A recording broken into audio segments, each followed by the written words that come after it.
Zato je letos osrednja tema tega tedna krepitev partnerstva med pediatri in starši, saj lahko v zaupljivem odnosu dosežejo najvišjo možno dobrobit za otroke. V Sloveniji starši dokaj zaupajo cepivom, a hkrati zahtevajo več informacij kot nekoč, pravi pediatrinja v novomeškem zdravstvenem domu Irena Penca. V zadnjem času se veliko govori o tistih starših oziroma družinah, ki svoje otroke ne želijo cepiti, in to daje eno čist napačno luč na naše povprečne starše.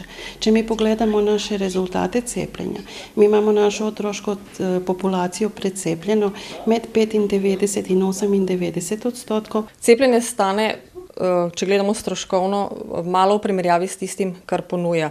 In tako velja za enega najuspešnejših javnozdravstvenih ukrepov v sodobnem času.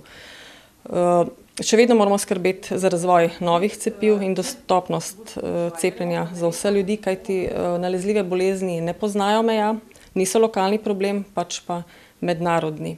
V Sloveniji imamo dve kombinirani cepivi, s katerima cepimo v otrokovem prvem letu. To pomeni, da to prvo, ki ga dajemo od 3. meseca naprej, v sebi vsebuje zaščito proti davici, tetanusu, oslovskem kašlju, hemofilusu influence in otroški paralizi.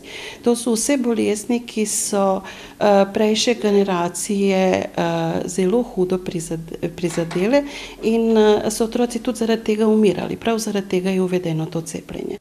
Drugo cepivo je proti ošpicam, mumpsu in rdečkam, torej akutnim infektivnim boleznim, ki se prenašajo v kolektivih, dodaja Penca.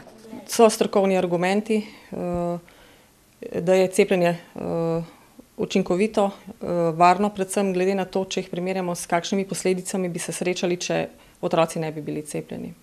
Stranski učinki cepiv seveda obstajajo, a so dolgoročni učinki cepljenja bolj koristni, zato ga ne smemo zanemariti, poudarja Košerjeva.